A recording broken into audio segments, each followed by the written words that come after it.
Good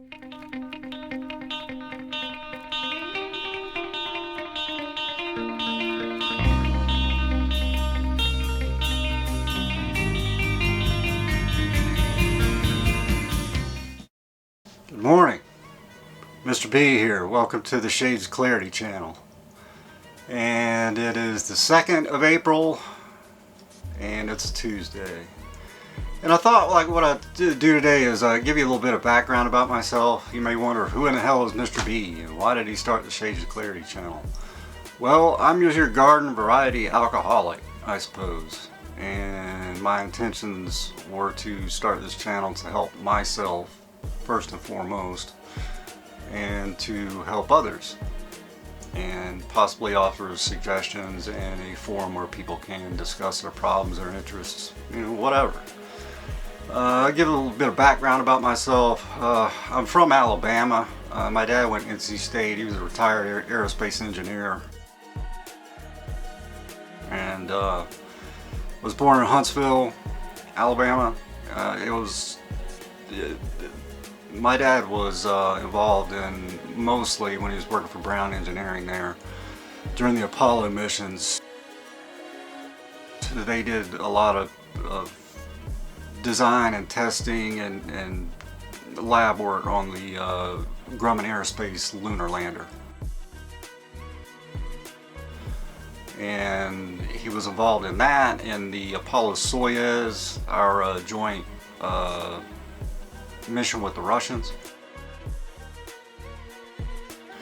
where I described the the condom experiment where they separated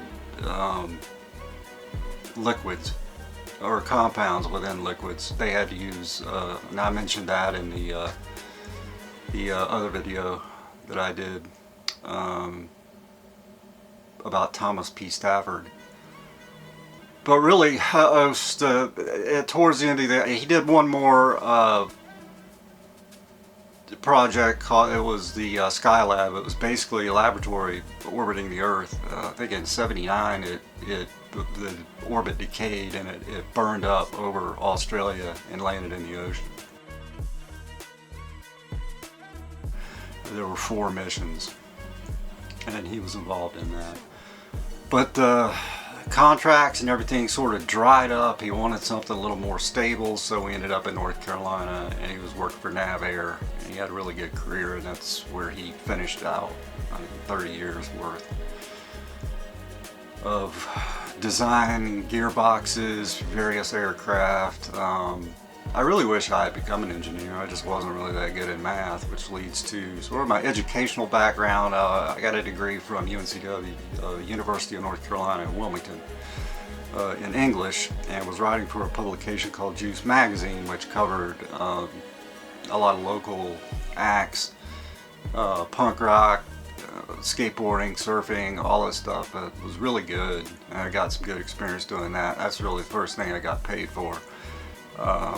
And then I decided that I wanted to go back to school, so I went to ECU and got a degree, a BS degree in public relations and print journalism, and have been pretty much a journalist, mostly freelance, and work in retail, like on the side of that. I'd like to go full-time with the journalism, but I can't drive right now because I lost my license. I didn't start drinking, oddly enough, until I was 23 years old, and it was normal until it wasn't. And that occurred in 2004. I got a couple of DWIs, lost license, and then it just, I had a blow and go on the car. That got taken off. I mean, I'm in the process of trying to get that back, but yeah, I mean, I was just a chronic relapser. Member of AA, I didn't really get fully into that program until the last several years, I think. The longest period I had since 2004 sobriety was 3 years of basically just, without using any kind of program, I just didn't drink. And only you are the person that can judge whether you're an alcoholic or not. Somebody left a comment in my alcohol withdrawal video claiming, or well, he didn't believe that alcohol is a disease. I sort of disagree with that, but everybody's entitled to their opinion. He said he quit, which I'm proud of. He had 6 years, and he's got 6 years under his belt and counting, and that's great. I've known people that have drank mad amounts of alcohol that have just stopped, never picked it up again, never entered a program. They just stopped. So it can be done. I'm not one of them. It's, you know, one is too many and 1,000 is never enough. And I never really drank just tons of alcohol. It was just a long process of it just becoming worse and worse, and detoxes and sobriety and relapses. The last period of sobriety I had was 9 months, and got into a relationship with someone else that had a drinking problem, and that's never good. They tell you in the rooms of Alcoholics Anonymous not to do that. I didn't. I thought I was special. Hell, I ain't special, you know. And of course, lost that 9 months, and may have, you know, caused some liver damage. My last test, there were some elevated liver enzymes. I think I'm okay, because I had an ultrasound done. They said there was nothing really. There was a cyst, just harmless cyst that was there. But you know, that's just a little bit of my background. The channel is growing, and for that I'm very fortunate. People like you that like the content. My sub number is rising, and it's all because of the people that are watching the channel, and for that I am very grateful. That's, you know, the channel is sort of reaching the objective of what I designed it to do. And there's a lot of recovery channels out there. There's a lot of good ones. Soberdelic James is a really good one. There's another one I can't quite remember. I started watching it yesterday. The guy's really good. He's got long hair. He's Asian. Knows a lot about what he's talking about. Drugs have never really been a part of my story. There's some in there, but it's not. It was never really a problem. I take that or leave it. Opiates have never. There's no problem. It's in fact they make me nauseous. I really don't like taking them. I did experiment with kratom and developed a little bit of problem with that, but I did a video on that. And for people with chronic pain that can't really get any other relief, apparently it does wonders for them, and more power to them.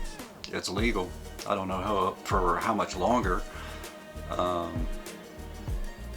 but you know, someone needs to help these people with the crackdown. You know, a lot of physicians won't even prescribe any kind of opioid / opiate anymore for just fear of losing their license. I think the last time I was prescribed, I had Percocet. I had a wisdom tooth that had to come out, and took a few of them. They make me sick. And fortunately, that's never been my drug of choice, but alcohol has, and it's been a struggle. And hopefully, you know, I really just don't want to drink anymore. I think that this last trip to detox really woke me up to, you know, you're not getting any younger. You don't want to destroy your health with this crap. So maybe I just, you know, the clarity has been reached.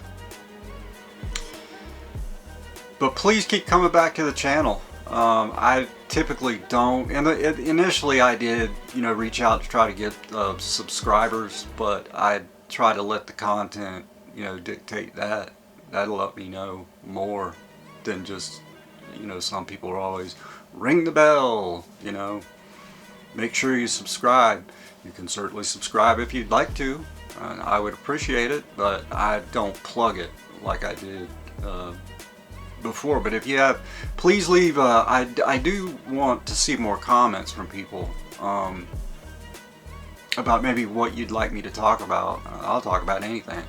And the aviation shorts, if you're wondering why there's a lot of them on the channel, that's one of my hobbies. I'm really into aviation. My late uncle was a captain for UPS. His son is a first officer for JetBlue. My dad soloed, never got his pilot's license. I've got some hours, but I never soloed. But I've always, you know, flown flight simulator and all that stuff, and built model airplanes when I was a kid. And I would have liked to have become an engineer. I just don't think I had I'm more right-brained. You know, it's just wired that way. I'm more into creativity and art and all that kind of thing than math, and my math skills aren't that great, so I think I might have chosen the right career with the journalism path, but that's a dialogue for another day. But yeah, I really do appreciate all the support that I'm seeing on the channel, and there's going to be an air show this year, and I'll go out and probably shoot video on one day and then shoot photography on another. I hope nobody was yesterday, April Fool's Day, was dealt a hard blow of somebody's pranks or whatever, but there was a story about a new somebody had posted on a Kinston, that's the paper that I do work for predominantly remotely, and somebody had said that there was a strip club going up, and I was supposed to, I called the mayor, and he said, nah, the councilman, I spoke with him, and he said, nah, there's no strip club. Somebody had pulled a April Fool's joke, but they put the sign up before the first. It's like, the timing was awful. So there was a story there about it not being a strip club, but for whatever reason we're not going to do it. We're not going to do a story on that. But yeah, please come back to the channel, leave comments. It's been fun doing this stuff.